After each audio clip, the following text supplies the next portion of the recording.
Welcome back, everybody. Today, I'm going to teach you how to use custom report types to build Salesforce reports. Custom report types give you complete control over what data appears in your reports, allowing you to create specific views that match your business needs perfectly. Let's start by creating your custom report type.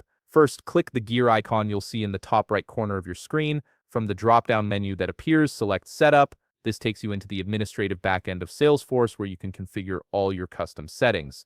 Once you're in Setup, locate the Quick Find box on the left side of the screen, type report types into this search field, then select report types from the results that appear.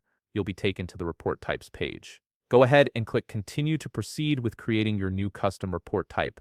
Now click New Custom Report Type to begin building your custom report.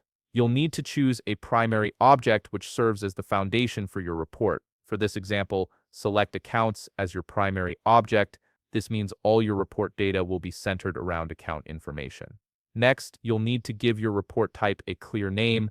In the Display Label field, enter Accounts with Opportunities. This name should be descriptive so users can easily identify what this report type contains. Below that, enter a brief description explaining what this report type is for and how it should be used.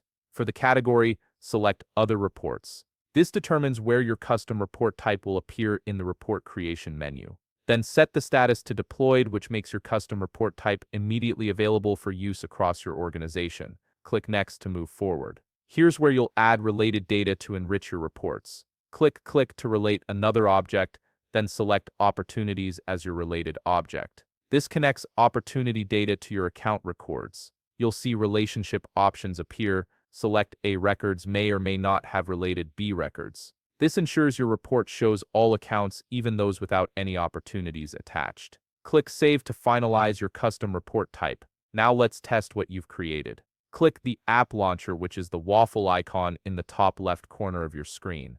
From the menu, select Reports to access the Reports area. Click New Report to start building a fresh report. Scroll down through the report type options until you find the Other Reports section. Select Accounts with Opportunities, the custom report type you just created. Finally, click Start Report and you'll see your custom report type in action, ready for you to add fields and filters. You've now created a custom report type in Salesforce that combines account and opportunity data in a way that suits your specific reporting needs. If you found this video helpful, please leave a like, subscribe, and see you in the next video.